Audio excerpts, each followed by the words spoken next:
il a choisi d'être avec Jean-Jacques Schul parce qu'ils se sont rencontrés il y a pas mal d'années et que dans votre livre, Jean-Jacques, Naissance des fantômes, eh bien Raoul est un des personnages importants de ce très beau texte. Et vous aviez dit, avant de commencer l'émission, que vous alliez commencer en disant des poèmes. Donc je vous prends au mot, tous les deux. Je suis sûre que vous en connaissez plein par cœur. D'aquest amor soy cosirós, veient-se pues, somnium dorment, quar l'ai ja i joi meravellós, perquè ho la jau sit jau sent. Mas ma sa beutat non pertenient, quar nui amic, pues m'ensenyar com eu non haja bon saber. Raudel. Ça veut dire quoi? C'est un texte canonique, donc c'est en provençal. J'ai fait des essais en provençal pour voir qu'est-ce que ça donnait les provençal avec l'accent chilien. J'aime cet amour, mettons, cosirós. En veillant et puis pendant le sommeil, veillant, c'est pour sommiant, en rêver et en dormant, car la joie merveilleuse, pour la jouir, en faisant jouir. Donc, c'est l'expression des troubadours, la classique. Mais sa beauté ne peut rien, car aucun de mes amis pourra m'apprendre quelque chose que je ne sais déjà par les bons savoirs, pour les savoirs intuitifs. Il y a trois expressions là de troubadours. Bon savoir, joie et jousen. Jouir en faisant jouir, et que ne parle pas forcément de la jouissance sexuelle, ça veut dire quelque chose un peu plus pervers même. Les plus j'ai fait jouir, les plus j'ai joui. Et ça parle en général de ça. Et vous, Jean-Jacques Moi, je connais pas par cœur les poèmes, j'ai beaucoup de mal, je les retiens pas. Je lis toujours les mêmes livres de poésie parce que j'ai un accès très difficile à la poésie. Donc je fais ça comme un exercice. Je relis tout le temps The Wasteland, La Terre Vaine de T.S. Eliot parce que c'est fait de citations de poésie moderne, Baudelaire et comme ça deux, trois poèmes que je relis comme des exercices tout le temps parce que chaque fois j'ai beaucoup de mal à y accéder. Une fois que j'y suis, je reste là, je continue à le lire tout le temps. J'ai dû lire, je sais pas, 150 fois La Terre Vaine, je suis pas beaucoup plus avancé. Des fois je le comprends, des fois je le comprends pas. Un coup je te vois, un coup je te vois pas. Comme on dit au Bonto. Oui, Raoul, il a un autre rapport. Vous avez un autre rapport avec la poésie et la littérature. On était chez lui, on a pu voir votre bibliothèque et on a l'impression que vous avez vraiment besoin de lire des textes à la fois poétiques, mais aussi des traités métaphysiques.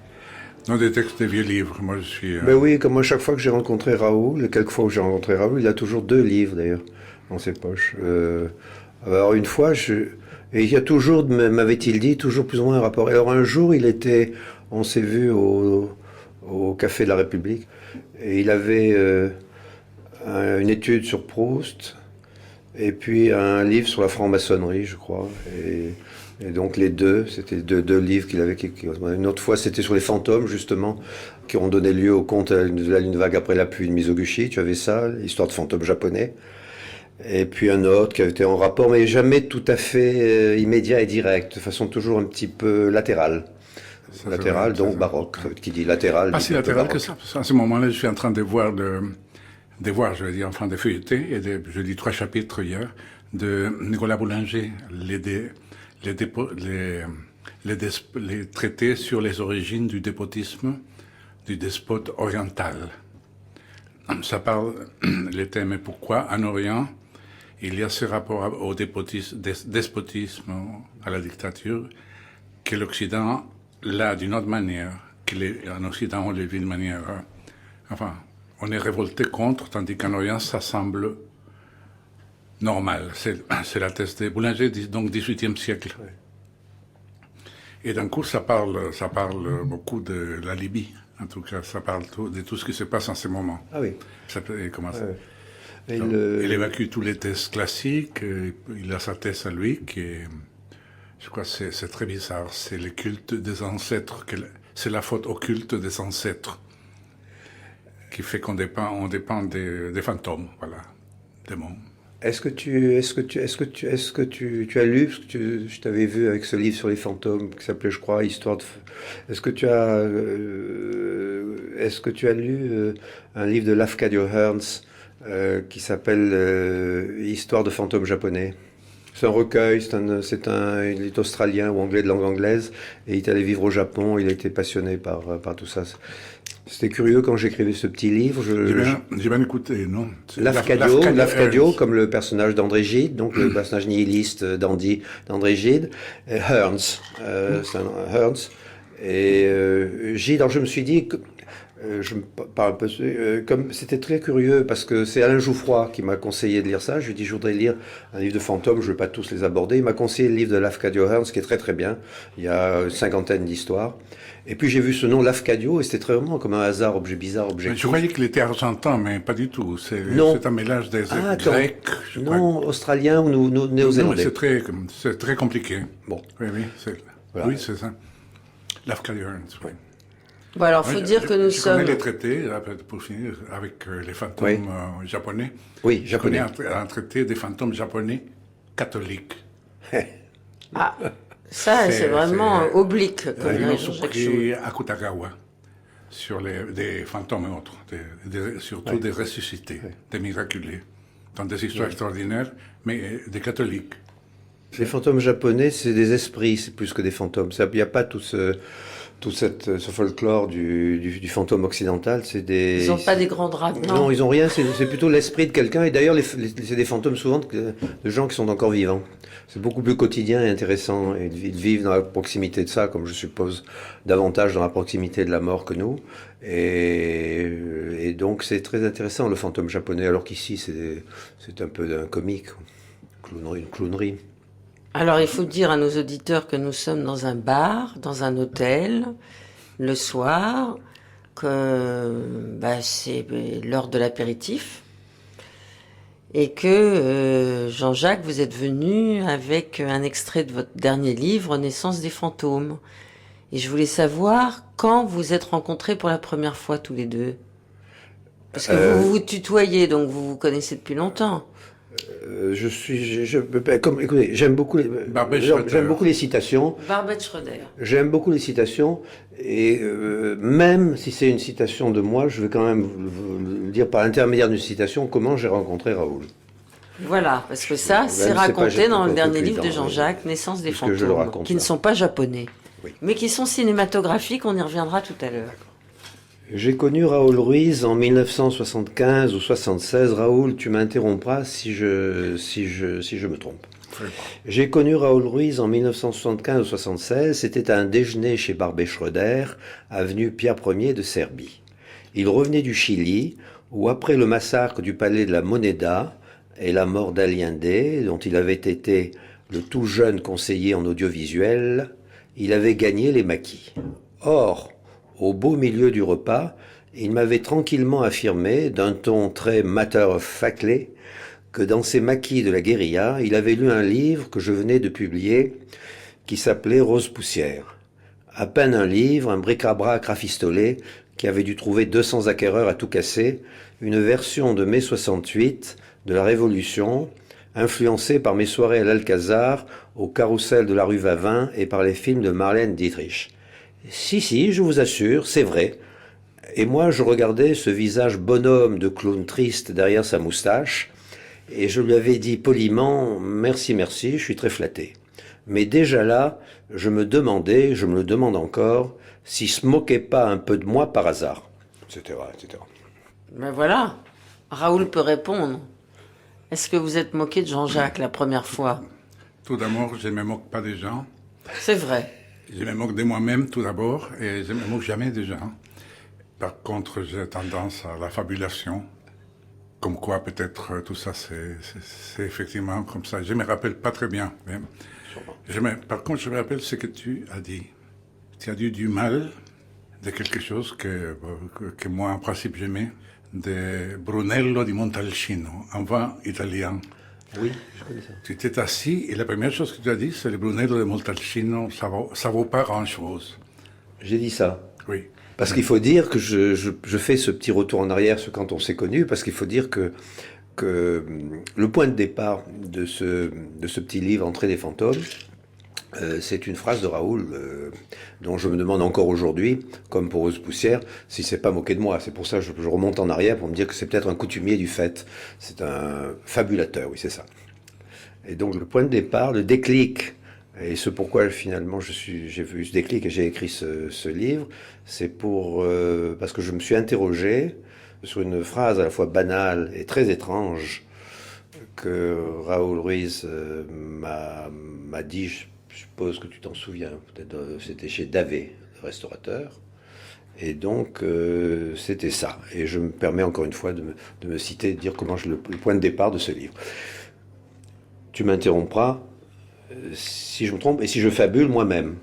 Ou si tu penses que je fabule, ou bien si... Je dînais seul un soir d'hiver pluvieux, il y a un peu plus d'1 an, dans un banal restaurant chinois, proche de la rue des Pyramides, et presque désert à cette heure, lorsque le cinéaste Raoul Ruiz, que je connais depuis bien longtemps mais que je croise très rarement, et qui était à une table éloignée en compagnie des acteurs John Malkovich et Willem Dafoe, est venu vers moi lentement pour me saluer, et après les amabilités d'usage, de sa voix douce aux accents d'Amérique du Sud, a prononcé avec simplicité ces mots extravagants: « Je te propose de jouer le rôle du chirurgien dans les mains d'Orlac. » Plaisanterie d'un poète, impassible farceur, amateur de fables et natif des mêmes contrées que Gabriel Garcia Marquez, ou proposition sérieuse, je ne sais toujours pas. Ce deuxième remake d'un film d'horreur mythique des années 20 ne s'est pour le moment pas fait. J'attends toujours. Mais je remercie ce montreur d'ombre à la lanterne magique d'avoir prononcé sur un ton d'évidence désinvolte cette drôle de phrase, car elle m'a été le déclencheur de questions. Je ne sais plus la suite. Voilà. Ça, c'est vrai. C'est vrai. Tout à fait. Les films, c'était un film produit par Paolo Branco, qui d'un coup n'a pas eu l'argent, mais j'ai écrit le scénario, effectivement. Sauf qu'il y a une petite nuance. C'était le rôle d'un chirurgien. Il en avait 3. As-tu fait une adaptation de la... Parce que j'ai lu... Dans ma version, il y en a 3. Parce que j'ai lu le livre de Renard. Oui. J'ai vu les 3 versions. J'ai vu les 3 versions, dont la première est extraordinaire, de Robert Wiene, que j'ai vu je me suis fait projeter à la Cinémathèque. Extraordinaire. Karl Freund, le formidable opérateur que tu connais du cinéma allemand, tout en noir et blanc. Et à ce sujet, je vais te demander quelque chose. J'ai vu les 3. Alors j'ai vu celle de Karl Freund qui est formidable parce qu'elle joue uniquement sur l'ombre et la lumière et sur un langage d'ombre et de lumière qui se répondent. Et j'ai vu les 2 autres qui sont très mauvaises. Celle avec Peter Lorre de Karl Freund d'ailleurs, qui était exilé aux États-Unis et qui est devenu cinéaste pour ça. Et c'est ça fait un mauvais Broadway, caricature et grande guignol. Et la 3e avec Mel Ferrer, qui est, je crois, de Edmond Tégreville, qui est encore plus mauvaise, qui sont toutes les 2 en couleur, comme tu sais. Et je me pose une question à la fois sur Les Mains d'Orlac et sur le cinéma fantastique en général, que je voudrais te demander. Moi, je pense qu'aujourd'hui, le cinéma noir fantastique ne peut plus se faire, et ça depuis longtemps. Je pense qu'il a partie liée avec les débuts du cinéma, le noir et blanc et le muet, qui sont abstraits et une écriture abstraite et stylisée, et non réaliste, presque par définition, et avec ce qu'est le cinéma, c'est-à-dire le fantastique et les fantômes, ont évidemment beaucoup à voir avec le cinéma, l'hypnose aussi, etc. Et donc, le cinéma fantastique noir, dont on nous fait encore constamment des remakes maintenant, ne peut plus, c'est ridicule. C'est toujours, de plus en plus, plus le cinéma va vers des techniques réalistes, moins le cinéma fantastique noir n'a de raison. Est-ce que toi, tu penses, puisque tu voulais, semble-t-il, faire un remake, comment aurais-tu fait? Comment serais-tu sorti de cette embûche? Est-ce que tu es d'accord avec moi sur ce que je te dis sur le noir et blanc, etc., et le fantastique? Et est-ce que, toi, aurais-tu pu faire? Ça, c'est pertinent par rapport au film fantastique, mais moi, je voulais faire un film syndicaliste, essentiellement syndicaliste. Il y a beaucoup de gens qui ont des greffes des mains. Ils ont des problèmes de travail, c'est-à-dire que les assureurs n'assurent pas. Alors j'ai inventé toute une fantaisie sur tous les gens qui sont greffés à Lyon d'ailleurs, où on fait ça beaucoup, et très bien. Et dont il y avait les cas d'Orlac, qui rencontrent tous ces autres-là. Il y a des fédérations des greffés qui luttent pour ces droits. Et il y a, donc c'était une comédie plutôt. D'accord. C'était une comédie. Oui. Et là, les personnes Orlac, le problème d'Orlac, c'est qu'on a greffé les deux mains, oui. Mais la main gauche appartient à une personne, et la main droite à une autre personne. Il a ses deux mains et il n'arrive pas à maîtriser cet aspect schizophrénique de ses mains. Donc il peut jouer certaines musiques, mais pas d'autres. Enfin, il arrive à jouer un peu. Et puis il rencontre son double, celui qui a les deux mains aussi, les mains d'un et d'autre, oui. Inversées. Il y a la main gauche de sa main droite et la main droite de sa main gauche. Et puis là, de ce point de vue, ça devenait un film fantastique, si on veut, mais plutôt à la manière de Chesterton. Oui. Et voilà, tout ça se finissait un peu dans les délires, comme souvent dans mes films, avec des organisations diverses, des sociétés secrètes, des greffés. Donc les films étaient... ça a failli se faire, oui. Ça a failli se faire, mais Paolo il passe par des périodes de sécheresse. Oui. Ce que j'ai pensé ensuite, j'ai approfondi ça parce que cette phrase m'avait intrigué. Elle était d'autant plus... il y avait quelque chose comme... quelque chose à la fois d'absurde dans cette demande à moi. Je ne voyais pas comment un chirurgien des mains d'Orlac. Et comme en même temps ça faisait un certain écho, je me suis interrogé sur la part de mal en moi. Enfin, c'était le sujet du livre, la part de mal, la greffe, comment j'écris, est-ce que je greffe pas des mots, la greffe des mots, les collages. Et donc j'ai un peu réfléchi comme une métaphore. Et entre autres choses, je me suis posé la question... je me suis demandé si entre le romancier et l'acteur, il n'y avait pas quelque chose de commun. Je ne veux pas reprendre le Madame Bovary, c'est moi, mais dans la mesure où lorsqu'on écrit, en fait, ça a été le cas pour moi quand j'ai écrit ce livre Ingrid Caven, j'ai essayé de faire corps quand j'écrivais avec mes personnages, avec des tics, des attitudes qu'ils avaient, non seulement de me les représenter, de me les incorporer en quelque sorte. La façon de fumer de Fassbinder, je me rappelle avoir pris un paquet de cigarettes alors que je ne fumais plus de cigarettes, avoir vidé tout un paquet de cigarettes en essayant de fumer comme Fassbinder pour pouvoir l'écrire. C'est-à-dire que les mots venaient à la suite des gestes. J'ai refait Ingrid Caven à la fin d'un spectacle, en train de balayer comme ça la main et de saluer, et je l'ai refait moi-même. Pour pouvoir l'écrire, pour pouvoir ensuite trouver les mots, c'est-à-dire que les gestes venaient avant les mots, et ainsi de suite. Et je dis dans le livre que quant à Yves Saint-Laurent, je n'avais pas trop à refaire sa claudication, puisque je l'avais moi-même. Bon, ça c'est pour s'amuser. Mais donc, je voulais dire par là que j'ai essayé de voir, puisque j'avais eu cette phrase de toi, je me suis amusé à... C'est un peu une simulation, comme tous les romans, c'est du simulacre, bien sûr. Mais pas plus que quand les surréalistes faisaient de la simulation de paranoïa. Et donc j'ai simulé le réalisme de ta phrase et que j'allais être acteur alors que je ne tiens pas du tout à être acteur. J'ai simulé que je rencontrais des fantômes à la suite de tout ça, après une soirée chez Davé, etc. Donc c'est au fond tout ça des simulacres, mais je me suis amusé avec tout ça. Et donc je me suis dit qu'il y avait un rapport peut-être entre un romancier ou un certain type de romancier et l'acteur. Et quoi ? Un acteur. Romancier, il peut y avoir un côté acteur, peut-être plus côté acteur studio d'ailleurs, que dans la mesure où tu essayes de saisir de l'intérieur, je ne veux pas employer des mots trop galvaudés avec la méthode Stanislavski, mais tu essayes de saisir de l'intérieur ton personnage. Et donc je me rappelle très bien, par exemple pour Fassbinder, je suis devenu un peu, l'espace de quelques instants, quand j'écrivais, ou juste avant de l'écrire, Fassbinder. Et les autres aussi. J'étais tous mes personnages dans ce livre de Ingrid Caven. J'étais non seulement Madame Bovary, c'est moi, non, moi c'est tous, c'était moi. Par moment. Y compris moi-même. Y compris toi-même dans celui-là, oui. Donc, les films que peut-être on fera. Hein. L'autre jour, Paolo songeait à les faire.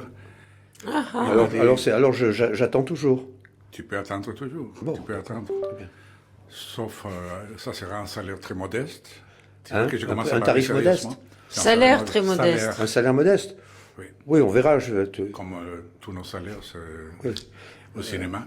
D'ailleurs, puisque tu as écrit les livres, je peux faire les films pour, comme une espèce de, comme disent les poètes populaires, comme paille, comme réponse, À mon livre. comme Tenzo, disaient Oui, les très bien. troubadours.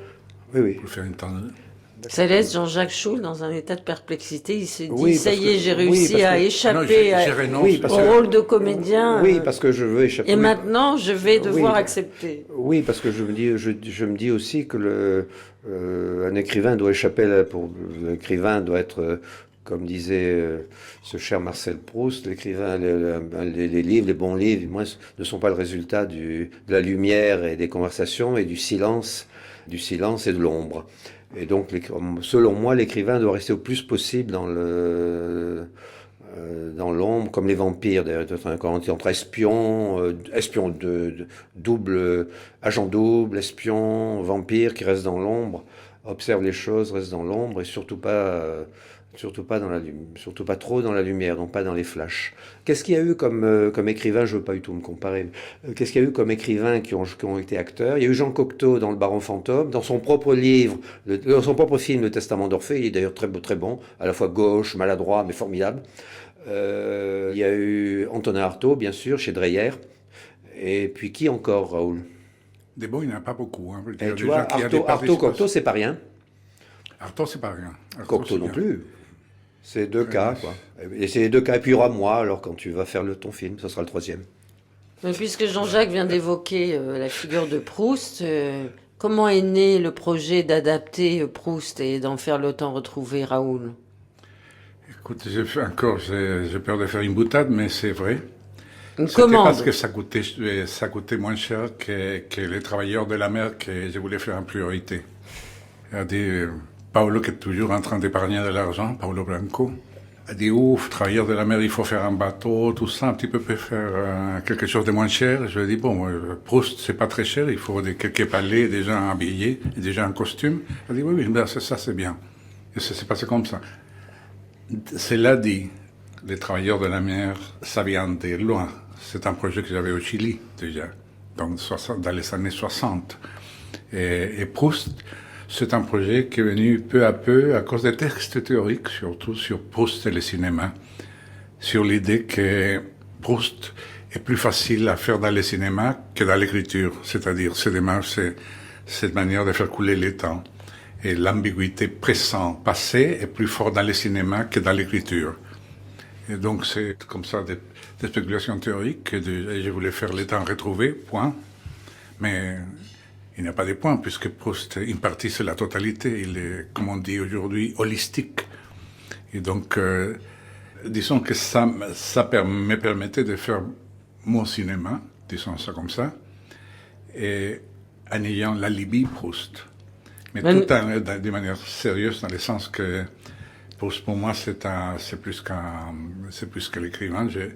C'est tout ce qu'il y a derrière lui. Cet aspect qui me fascine surtout de Proust, c'est le côté midinette, c'est-à-dire fasciné par les personnages du grand monde, du monde. Donc, et de la même manière que jeune, il était fasciné par, dans La Lanterne magique, l'histoire de Geneviève de Brabant. De toute façon, quand il est fasciné par Robert, je crois, hein, c'est parce qu'il a entendu dire que son ancêtre est Geneviève de Brabant. Oui. Et là, seulement cette idée, le fait rebondir, comme moi, un jour que j'ai appris qu'un professeur d'histoire chilien à l'université, pour payer ses études, faisait du catch. Et il s'appelait Rojas Mix, et son oncle était Tom Mix. Oui. Alors l'idée que ce soit Tom Mix, pour moi, j'ai eu la même réaction proustienne en disant oui, Tom Mix, c'est quand même quelqu'un. Tu sais, c'est drôle de rencontre, là, comme tu sais qui a corrigé, qui a été un correcteur de la recherche du temps perdu, qui allait chez lui l'après-midi pour corriger. Il n'en a jamais fait état, puisqu'il n'aimait pas les romans, il n'aimait pas Proust non plus. C'est André Breton. Il a été le correcteur de Marcel Proust. Il allait chez lui pour voir, Voilà une chose qu'on vient d'apprendre oui, à Raoul Ruiz, qui sait beaucoup de choses. C'est difficile de lui apprendre quelque chose, oui, je sais. Alors, puisque vous parliez du temps, et qu'effectivement, ce temps retrouvé que Raoul, vous avez réussi à scénariser et à nous emporter dans cette espèce d'étirement du temps et de désir dans le temps retrouvé, nous allons écouter Gilles Deleuze. Gilles Deleuze, qui est dans son abécédaire, à la lettre K, va parler du concept du temps chez Kant. Et vous me direz tous les deux si vous êtes d'accord. Je peux dire jusqu'à Kant, par exemple, le temps dérivait du mouvement. Il était second par rapport au mouvement. Il était considéré comme un nombre du mouvement ou une mesure du mouvement. Qu'est-ce que fait Kant? Peu importe comment il le fait, quoique. Par là, il y a création d'un concept. Donc on ne cesse pas dans tout ça, dans tout ce que je dis, il n'y a que ça. Hein? On ne cesse pas d'avancer dans qu'est-ce que veut dire créer un concept. Ben, il crée un concept parce qu'il renverse la subordination. Avec lui, c'est le mouvement qui dépend du temps. Et du coup, le temps change de nature. Il cesse d'être circulaire, parce que lorsque le temps est subordonné au mouvement, pour des raisons qui seraient trop longues, finalement, le grand mouvement, c'est le mouvement périodique, c'est le mouvement de rotation des astres, c'est le mouvement périodique des astres. Donc, le mouvement est circulaire. Au contraire, lorsque le temps se libère du mouvement et que c'est le mouvement qui dépend du temps, à ce moment-là, le temps devient une ligne droite.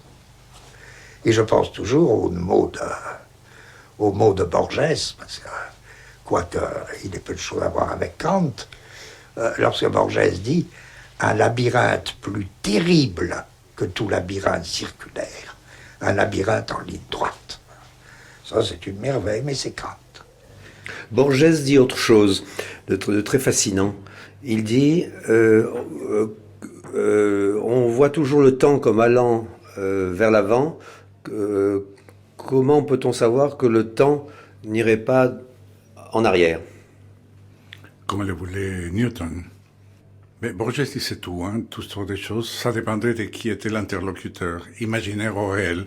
Et je connais un interlocuteur qui s'appelait Valdemar quelque chose, un Chilien, qu'il a eu comme secrétaire pendant 2 ans. Valdemar Verdú, voilà. Et il a dit, oui, il avait toutes ces spéculations, il parlait souvent de ça, mais il disait, mais pour nous, le temps, c'est comme les trains. Ça va de la gare Saint-Lazare à la gare Antel, et il ne recule pas. Et donc, il était très sceptique dans le quotidien, dans le réel. À tel point que, voilà, d'un coup, on parle de Borges. Voilà, ça, c'est inévitable avec l'Amérique latine. Et voilà notre mystificateur comme toi. En tout cas, oui, moi, ça me touche beaucoup, oui. Évidemment. À tel point qu'il raconte ça, Luria, le neurologue donc, et philosophe russe. Hein.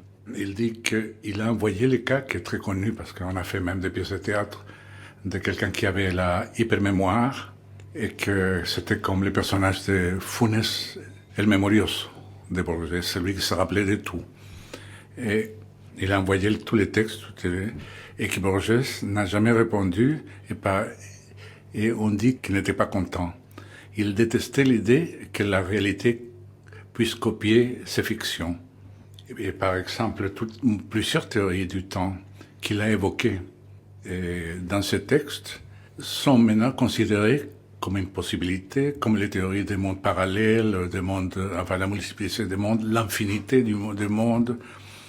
Et lui, il n'aurait pas été content. Pour lui, ça, c'était la fiction, et la vie réelle était autre chose. La vie réelle, la vie de tous les jours était banale.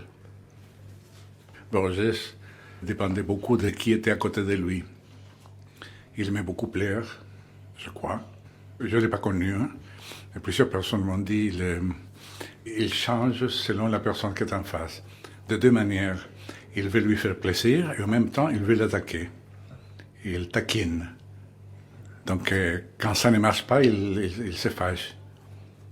Donc, mais ça nous éloigne du temps.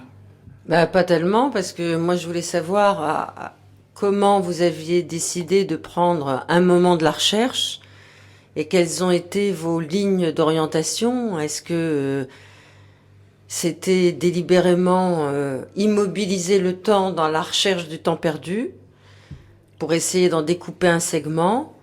Est-ce que c'était pour faire œuvre cinématographique et aussi pour faire œuvre de méditation sur ce temps?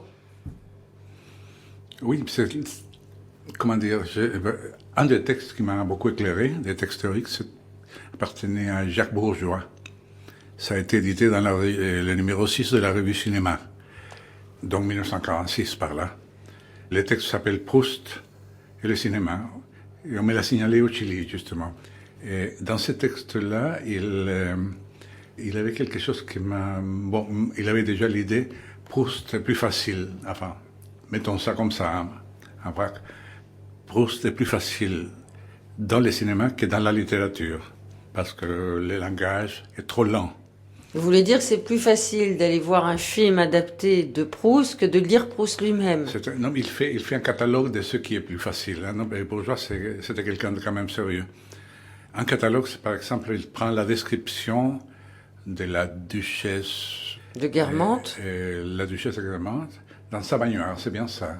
Et en fait, la traduction au cinéma, c'est un simple travelling lent.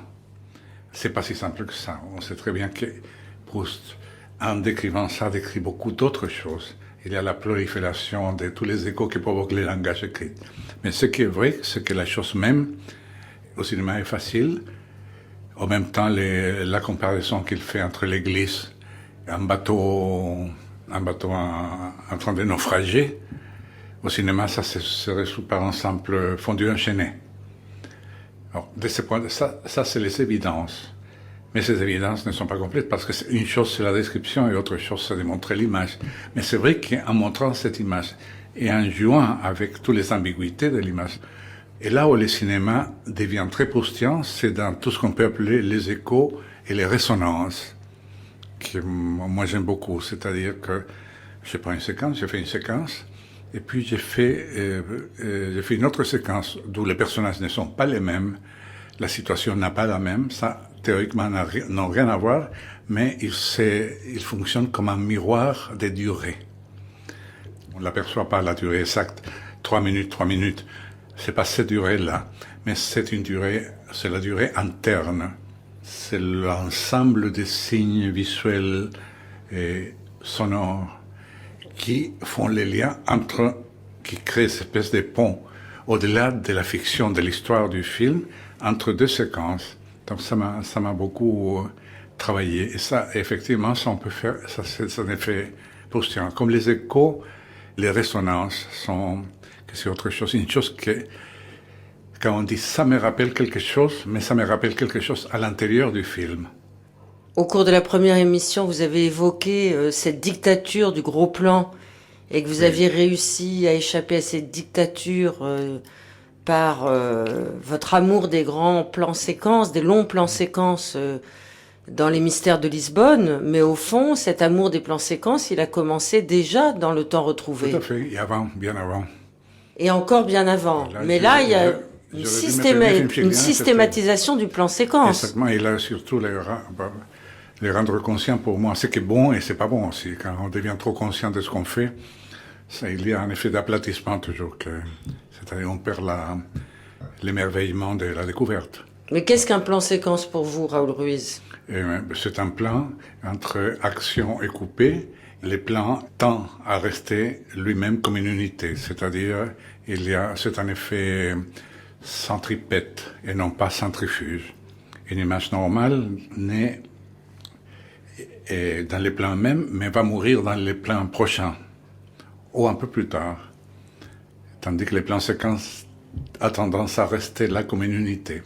Alors les connexions ne sont pas des continuités, les connexions sont d'un autre type. Comme si on pensait à un temps qui est sur le temps de l'action même, de l'action cinématographique, ce qui va au-delà du montage. Et entre les plans séquences, il faut des noirs alors? Entre les plans séquences, on n'a pas besoin de noir parce qu'on aura un effet continuité, mais d'un autre type. Et puis surtout, il y a, je ne veux pas être trop théorique, mais le cinéma fonctionne en parallèle, un principe de continuité et un principe de discontinuité. Le principe de discontinuité nous dit, Un film de 300 plans n'est pas un film de 300 plans, ils sont 300 films indépendants qui se prolongent à côté du film, dans l'imaginaire du spectateur. Et la continuité dit, on prend au pif 50 images de n'importe quel film, on les met ensemble, ça fera sens. On bouge entre ces deux attitudes contradictoires. Mais vous oscillez entre ces deux attitudes contradictoires dans votre filmographie. Parce qu'il y a des films très oniriques, où il y a la porosité entre le réel et l'imaginaire tout le temps. Puis il y a d'autres films qui sont des adaptations, comme Giono ou Marcel Proust, et où là, vous êtes très, très passionné par le souci de cohérence et de loyauté vis-à-vis de l'œuvre. Dans certains types de cohérence. Mais par exemple, prenons Giono, la Thérèse, les personnages de Thérèse. Il dit une chose très étrange à un moment. On lui dit pendant la veillée funèbre, dans les films se passent pendant une veillée funèbre, et une femme là, lui dit, mais vous avez tué votre mari. Et elle dit, puisque tout le monde le dit, ça doit être vrai. C'est-à-dire, c'est le peuple qui décide si j'ai tué ou si je n'ai pas tué. Moi, je me lave les mains. Et là, d'une manière indirecte, on est un plan fantastique aussi. C'est-à-dire, on est ce qu'on dit. C'est la définition même de l'honneur chez l'espagnol. Lope de Vega dit l'honneur, c'est l'opinion. Il dit même pas l'opinion des autres, c'est l'opinion. Comme l'opinion, c'est une espèce d'intelliqui. Alors on en revient à l'univers de Jean-Jacques Schul, parce que finalement vous avez des univers très comparables avec cette espèce de côtoiement permanent entre le fantastique, l'imaginer, le rêver, le réel, le peut-être projeté dans un futur qui peut se métamorphoser en véritable réalité. En tout cas, c'est l'impression qu'on a à la fois quand on voit les films de Raoul Ruiz et à la fois quand on lit vos livres, Jean-Jacques Schul. Et je voulais savoir comment, dans votre dernier livre, Entrée des fantômes, vous aviez conçu le personnage du producteur de cinéma. C'est le producteur de cinéma, c'est Jean-Pierre Rassam, le modèle. Je l'avais déjà utilisé dans un livre d'avant, Ingrid Caven, et là je l'ai repris, c'est une suite que j'ai repris, et là je l'ai pris comme un représentant d'une sorte de personnage un peu méphistophélique, qui essaye de me faire écrire des scénarios, de me faire vendre mon âme en écrivant des scénarios, donc quelque chose d'assez cliché, un peu faustien. Vous voulez pas nous lire encore un petit extrait ? Parce que dans le livre, Raoul, je sais pas comment vous l'avez perçu, ce livre de Jean-Jacques Schul. Mais on me l'a montré lorsque j'étais à l'hôpital, donc en plein sous l'effet des opiacés de l'anesthésie. Alors je ne suis pas sûr de ce que je lis. Ah oui, mais c'est un bon livre à lire dans un lit d'hôpital quand on ne sait pas si on va continuer à vivre et quand on est sous à un moment, opium. j'ai l'impression que ça faisait doublon.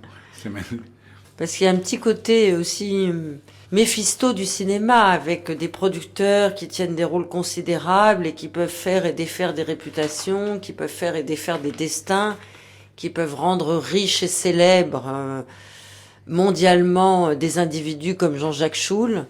Mais dans son livre, Jean-Jacques Schul refuse toutes ces propositions pour rester lui-même. Alors là, et puis j'ai vu ces fameux films du cinéma allemand des années 20-30, ce qu'on a appelé l'écran démoniaque, et par ce cinéma-là, j'ai été marqué à jamais. Ça avait sans doute influencé ma façon de voir et même de vivre. Ambiance trouble, ombre, docteur maléfique, automate, climat hypnotique, les mains d'Orlac. Je me rappelais avec précision certaines scènes. Une jeune et belle actrice de cinéma, femme d'un pianiste virtuose, dont les mains sont coupées dans un accident de train, un serial killer qui tue ses victimes en leur lançant des couteaux.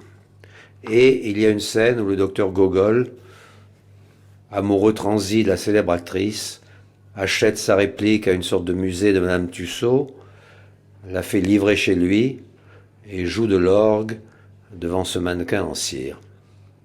J'avais lu un peu avant cette drôle de rencontre, Rencontre avec avec Raoul Raoul. Ruiz, une interview d'Al Pacino dans Le Monde.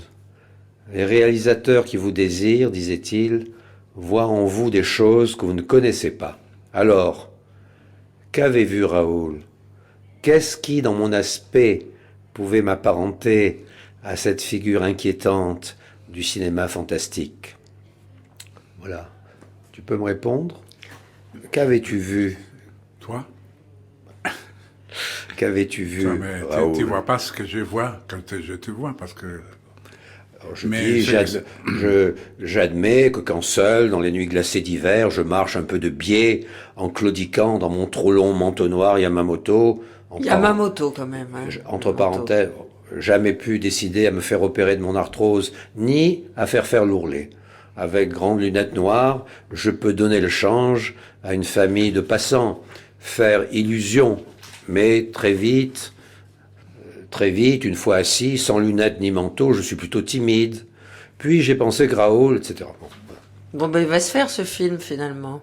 moi, je renonce jamais à mes projets. Hein. Écoute, ton de toute façon, projet de hein. film ton projet de film a donné lieu à un livre. Déjà, ça commence bien. J'espère que ce livre, et ce qu'on en dit ce soir, va en retour t'encourager à faire ce film. J'attends toujours ta proposition de rôle, même si je dois y laisser un peu de mon âme en rentrant dans la lumière. Et ne pas être très payé, hein. Vous avez remarqué, hein. Vous Et n'allez en pas plus, devenir riche par Raoul, hein. Non, ça... Écoute, je veux bien... C'est ce qu'avait compris Marcello Mastroianni, curieusement, quand je lui ai dit que mes films ne gagnaient pas de l'argent. Il a été très content d'un coup. Il a dit, alors ça m'intéresse. Ah ben voilà, Jean-Jacques. Faut être à la hauteur de Marcello. D'accord. Marché conclu.